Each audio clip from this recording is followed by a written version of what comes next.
What's up, guys? Another episode of Master's Zone. Today, another episode and another day of my miserable life dealing with this kind of people that I was dealing with him for like 16 years. No more. 2004? I think so. I had hair and you were 6'4" when we first met. I know that. No, 6'3", I shrink. Okay. So 2004. Yeah. 20 years already dealing with you. Yeah. So here with my friend Stuart Warren Dansby, okay? Like I said before, I was dealing with this guy for 20 years. I met him in 2004 at Fight Club. I saw him spar and he invited me to spar and all that things. And since then, I'm going to talk good about him because he's one of the few people that I know that has more perseverance and will than anybody that I know. Okay, he was pushing forever, and since I met him the first time, he never stopped, never ever. Okay, and this is it's amazing that a person who can who never stop and do stuff. But you were supporting me for 20 years, and I did everything possible to kick you out from here, and you keep coming. You did. And the same effort that you put dealing with me, you put in everything that you do, in your career, right? In your life, in your fighting. I remember your first fight when you fought with a kid like a 6'2". 6'2", and how younger than you? I was 56. He was 26. Okay. Yeah. So and I always remember the front kick that I gave you in the chest. Yeah. That he almost make you fly away. He did. But you keep coming and coming and coming. And the same that you did with me. I was bullying you, doing your life miserable for years, and you said, this motherfucker doesn't quit. First time we sparred, you leapt in the air and hit me on the top of my head with a Superman punch. The very first time. You don't remember it. I do. No, I don't remember. But you pulled the punch. I'm still here. Bueno. Good to see you again, brother. Thank you, bro. So I was my brother Stuart today, and we were talking about the release of his documentary, Taking the Fight, that I just saw, and it was crazy. Maybe I saw it in a different way because I saw the whole process of that, and it was a long process, right? Yeah. Tell me a little bit about it. So I got the idea for the documentary after my very first fight on a mat. And during that training camp, I had people coming up to me, guys I didn't know, saying, you're inspiring me. And I'm just like, I'm trying to knock a motherfucker out and not get knocked out. I don't know what you're talking about. But it happened more and more. And I had this legion of fighters that were supporting me and two extraordinary coaches, right? And after I won that first fight, I made it to the finals. And I lost in the finals that night in a tournament. And the kid I was fighting was 19. And as soon as the fight was over, he looks at me the second it's over and he says, how old are you? It's like the weirdest question. And I told him, and then when they raised his hand to be the winner, he literally holds up my hand and says, this is your champion. And he's crying. Right. This is your fucking champion. And guys were walking up to me. Grown men were holding me afterwards, telling me crazy stuff. And I just said, you know what? God blessed me with a journey I really shouldn't have. And I want to pay it forward. I've had this legion of people. You're one of them. Extraordinary coaches that have invested in me. And I'm like, I want to show people how to achieve what they don't think they can achieve. So that was 9 years ago. And the documentary follows my journey for 6 of those years. For that fight that you talked about, my first fight in a ring, it opens there, and it goes through the challenges that we go through. Because we all have a fight. Every single one of us do, right?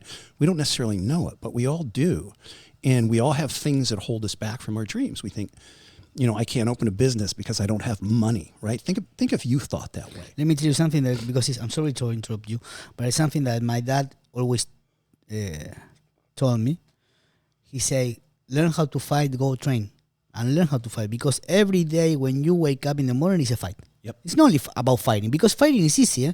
I always say, I am a fighter, I have the balls to... No, you have to have the balls not to fight, because that was 10, 15 minutes you train and we enjoy, we love it. Right. Fighting is waking up every morning knowing that you have to go to work, because if you don't work, you don't have money to feed your family, to pay your mortgage, to pay the car. Maybe you have someone sick in your family. So that's a fight, right? It is. And it's also, you always hear people say this, hey man, every time I get knocked on my ass, I get up. And I'm like, what the fuck? That's the only choice you have. You're going to lay there and die or you're going to get up. That's not what's important. What's important is, what's your attitude when you get up? Do you get up as a victim? Do you get up as like, oh, the world owes me something? Or do you get up and say, wow, that was a lesson. Right. That was a lesson. I'm going to learn from that and I'm going to be better. It's the expression we have in fighting. You win or you learn. And anything in between there is an excuse or your ego, right? And that's the same thing your dad's saying. Exactly. And I have for example, I make a post like I think 2 months ago, I was talking about the fight that was here, and I gave one of the winners, a kid that won the fight like in 10, 15 seconds with the shot, was a knockout, was the fastest of the night. And I gave him a 6 month of free membership here at Chaos Zone because he was a kid that was struggling or whatever. So in that post, I was talking about being a champion because that kid asked me, hey, coach, I'm going to be a champion. Listen, you can be I don't know if you're going to be a champion or not. But it doesn't matter if you're a champion in the ring. You have to be a champion in life. Correct. With whatever you do in your life. You can be a great fighter, but you go home and beat the shit out of your wife. You're a piece of shit. You're not a champion. If you're a champion, you have to be champion in everything with your friends. If you are good in your house, you can go to your factory or your shop and be an asshole with your employees. Correct. So I think it's a way of living. So the kid who lost, right? He quit. Because he was doing now, like everybody's doing now. They're fighting for a picture, for Instagram post, or for whatever. But it's not about that. It's about, like you say, going down, get up on your feet, and keep fighting. Fight. And unfortunately, today, I think more than ever, you've got people that give up on their dreams quicker. Human nature is that we all want instant gratification, but it seems more prevalent than ever. We want insta famous, right? Bro, we want to get on. I'm sorry, you saw that shit, right? I saw that. I'm fucking Mr. Miyagi, bro. You're still a sensei. Bro, I grabbed the fucking fly in there. Mira. Was that good? But we all want instant gratification, every one of us, right? And if you think about, and I'll use, because my journey, I'm simply the conduit to tell the story, right? It took 9 years to make this documentary. I trained for 10 years before I took my first fight, and then another 6 years to my last. So the documentary starts at that first fight at 56, follows me till I'm 62, fighting a 32-year-old for a championship. And with that, I have a right knee that doesn't have an ACL, grade 4 arthritis. Medically speaking, I shouldn't be able to walk on it. A left knee, surgically repaired ACL, grade 4 arthritis, a degenerative disc in my neck. I get Botox shot in my neck, and then I run home really quick. I stand on my head, and I try and shove the Botox up into my forehead just to see if it works. Still doesn't work, does it? No. And I have asthma, so I have every bullshit excuse. And I'm an amateur fighter. I'm not getting paid to get my ass kicked. But I have every bullshit excuse I can come up with why not to do this. But that's what it's all about. If you have a dream, and I think most people are afraid today to even recognize they have a dream. It's like, it's back there. Right. Recognize it. And then recognize if you give that dream that I want it more than I want to breathe energy, the people and the resources you need, they're all around you, but you're not getting them. Exactly. I wasn't going to get you, for example, and you've put so much of you into me. You've put so much work and effort and coaching. And why? Why? Because I wouldn't go away, and I kept coming back and coming back with a smile on my face going, give me more. Kick my ass again, Diego, but teach me along the way. Yeah, but when you don't come, I call you, hey, where are you? Exactly. It's a love-hate relationship. It is, for sure. But let me ask you, what was harder? Getting ready for the fight at the age that you fought? You were 53, 55 first fight on the mat, and then 56 first fight 56. What was harder? Because listen, I know a lot of people here. Okay, I was doing that for almost 40 years, and I never saw guys starting at 50 something and going to fight at that age. Okay, even kids now that start at 20, 21, they don't do it. So that's a plus. But what was harder? Getting ready for the fight, or the work that you put in the documentary? That's a really, really good question. They were both remarkable tests. I think the thing with fighting is, and this is the truth, and you know this, for me to win one round, I would lose 20. And that's not an exaggeration. I would get my ass kicked 20 times to get good enough to win one, right? So that was a soul-searching journey. It's really not, you know this, it's not about the physical part. It's about what do you have spiritually, what do you have mentally. Right. And I think that probably wasn't as hard as the documentary because I had you, I had Greg Choplin, I had Manolo Lopez, and it was really challenging. There was moments when I doubted myself. I thought maybe I was Don Quixote, you know, the old knight, the old man who thinks he's a knight fighting dragons and he's an old man on a donkey fighting a windmill. There's times I thought that. The documentary, I never made a documentary, right? So it took, the difference was it took patience, and it took what you were talking about. I had to serve others. I had to serve my partner, Carlos Arieta from Roar Post. What do you need? How can I help you? How can I move this along, right? And what I learned from that is you have to be the driving energy of your dream, but you also, to pull other people in, you have to give them something. But it's in everything, my friend. Tell me something that you are the CEO of a company, the manager, or in your family that you are the head or you are the captain of the ship. They depend on you. Yeah. And you have to do it. You have to push. Yeah. If you are the leader and you are, it's not going to happen. No. And you have all the, you're going to tell me later, right? All the words that the documentary have already. But if it wasn't for you, how are you going to inspire someone if it's your own thing and you don't work on it? Right. You got to put that energy in, and you got to put it with what you said, you know, how you treat people in your personal life. You got to put it out there with love and patience, because your agenda might not be there. So it's like, okay, we can't do it now. Can we film next week? Can't film next week? When can we? How do we do this? And you just keep searching in your mind of how do I find these answers, right? And how do I tell this story? So they were both, the fighting, I always say, was the most difficult thing I've ever done. And I probably, if I hadn't have fought, I wouldn't have the strength of character to make the documentary. So maybe that's the answer. I've never answered that question, but that's what I would tell you. That probably made me strong enough to realize I could accomplish anything I want. Of course. And so that's what helped me bring the documentary home. Let me tell you a story that came to my mind after you tell me that, right? I remember one day I fought with a guy. It was from Paraguay. It was the first round. I know him, my coach, Marcelo told me, oh, look, that guy's tough as fuck, you know. I fought with him. Every time that he punch or kick, he looks like if someone give you with a 2x4 in the head. He told me, watch out, and whatever. I went the first round, I throw my shot, and I land my signature kick, which is... It's the spinning back kick to the liver. Kick. So I catch him in the liver, and the guy did nothing. Oh. And keep moving forward. And he was right. Every time that he punched me and kicked me, he almost destroyed me. I said, fuck. If I catch you with my best shot and I didn't move him, that's it. So I went to the corner and my coach said, move around and win every round. Win every battle, every small battle. Okay? So at the end, after winning small battles, you can win the war. Right. So how many battles you have? When you start, I remember the director, the edition, the things and that, and presenting and changing. You know, how many? We went through no less than 6 different editors, just in that, and 2 different directors, and then finally, my partner, who owns the production company, stepped in and said, "No, I'm going to take it over." But that's because I had invested so much and had been able to draw him into the same vision. My partner's a hardcore businessman, and he ended up being with me saying, listen, this is about the message. We're going to change lives with it. If we make money, we make money, but it's really about something we can do good. And he got pulled into that, but we went through editor after editor, and finally, ironically, it was a friend of ours that works for him that said, you guys keep looking for all these editors. You're out in California looking for editors that are going to charge you $250,000. He's like, I'm right here. Stuart, I've known you for 10 years. I know your story. Let me have this. And granted, we paid him, but what we paid him versus what we would have paid an editor in Hollywood was not even close, right? And that, his ability to understand the story and create that is what finally got us there. But you're right, there was so many challenges, even after we won all the awards. And we were blessed. We were, in the last year, we were screened in 25 film festivals domestically. How many? 25? 25.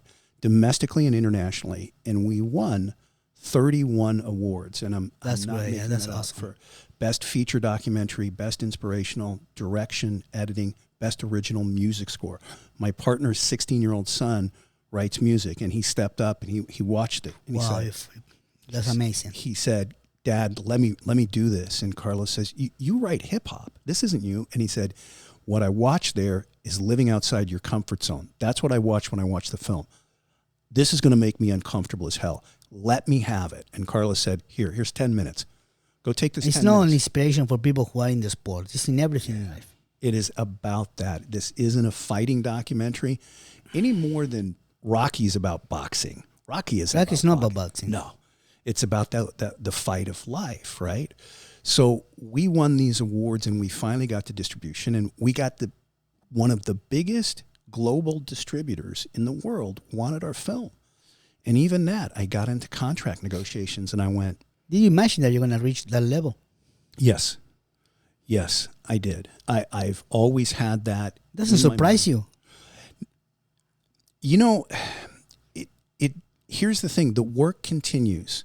So right now, we're on 4 national, international platforms in about 36 countries, right?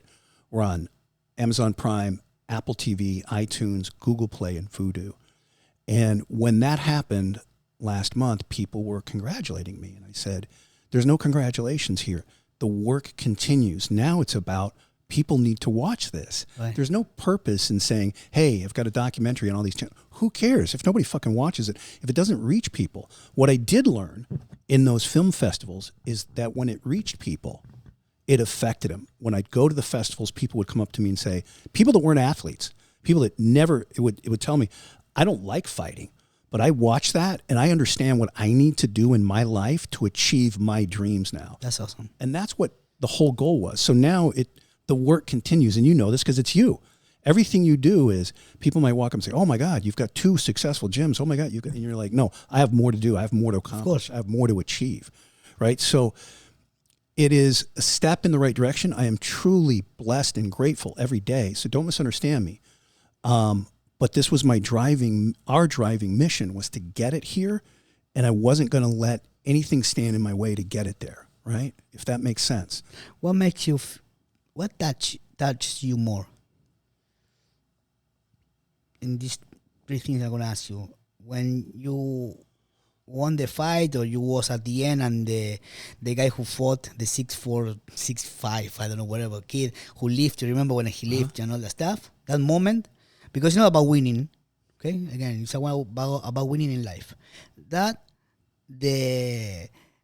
How the documentary came out after all the work, or, and now is that's the question that's coming now, the tricky one. When you touch the people, when the people come to you and say, listen, you inspire me, all that stuff, what is it? It's probably when you touch people's lives and you know you're affecting them. That's really it, because that's the moment that fight with Stevie was over and he won that fight and I won the last round. I was almost knocked out in the first, took a standing 8, and him and his coach, after they announced him, as you know, picked me up and carried me around. It was like a movie. It was real, and we're friends to this day. That's an extraordinary moment in my life, but it's kind of also a little bit of a selfish moment. And the real effect you have in this life isn't how much money you make, what your numbers are in your business, but it's how you affect other people. And my driving goal has been to affect other people in a positive way. So every little bit of every person that walks up and gives me that, hey, I get it, I understand it, that's oxygen, and that keeps me going. We got a review from the LA Documentary Film Festival. We were blessed to win that for Best Feature Documentary last year. And they sent us a viewer's critique video. So they had 6 viewers do a video and send it to us. And they sent it to me, and they texted me the next day. They said, did you watch it? And I'm like, no. And they're like, why not? And I said, because if they didn't like it, I can't change it. It's still there. And they said, you won the festival, dumbass. Watch it. So I watched the reviews, and what was cool is none of those people were athletes. You could tell by the way they talked. Yeah. One guy thought I was a boxer, but every single one of them had their take on the message, and they got the message. And that's the stuff that, I'll be candid, I watched it with my wife, Stella, and we both, like, I came to tears at that moment. I'm like, this works. It actually, people get it, right? So that's probably the bigger impact for me. That's awesome. Yeah, thank you, brother. And you feel full, you know? Yeah. It's when people come to you and tell you, listen, you inspire me, I want to change my things, and they really do it. Yeah. You feel that everything that you do was right. Yeah, and I think if you're taking it in right, we had our first premiere in a film festival was in Mann's Chinese Theater at the Silicon Beach Film Festival. So that was kind of crazy because you're walking into the most iconic film theater in America, right? And it was surreal when you sat there and watched it on a big screen. And Stella said to me, she's like, what does it mean to you to watch that up there? And I said, what it means to me is the guy in the documentary, I have to be him every day, 24 hours a day. Right. Because if I'm this guy that's preaching this message, and if I'm this guy that's really inspiring people, then I have to authentically strive to be him every day. And I'm not. We all have our rough days. We all have our down moments. We all have our moments where we're impatient. But it makes me want to work harder to be that better person, to authentically inspire people by leading by example. That's great. Bueno, it was great to have you here. Thank you, brother. I'm going to put the links in all the places you can watch the documentary, okay? In the bottom of the description of the caption here. And again, thank you, okay? Truly my privilege. I start telling you that, I was bullying you for years, but I'm proud to be your friend. I'm happy to have you here every day, okay? And you did a great thing with the documentary, okay? And again, you inspire not only the people that we know that we are here, because kids come to talk to you all the time. You even inspire me and all the coaches here. So it's a good thing. To give me a last message for the kids that are watching you here and start their career in fighting or martial arts or whatever. We all have a fight. So do what you love and be your own inspiration. Don't look for it in other people. Do what you love and be your own inspiration. Thank you, Sensei. Appreciate you. Thank you, guys.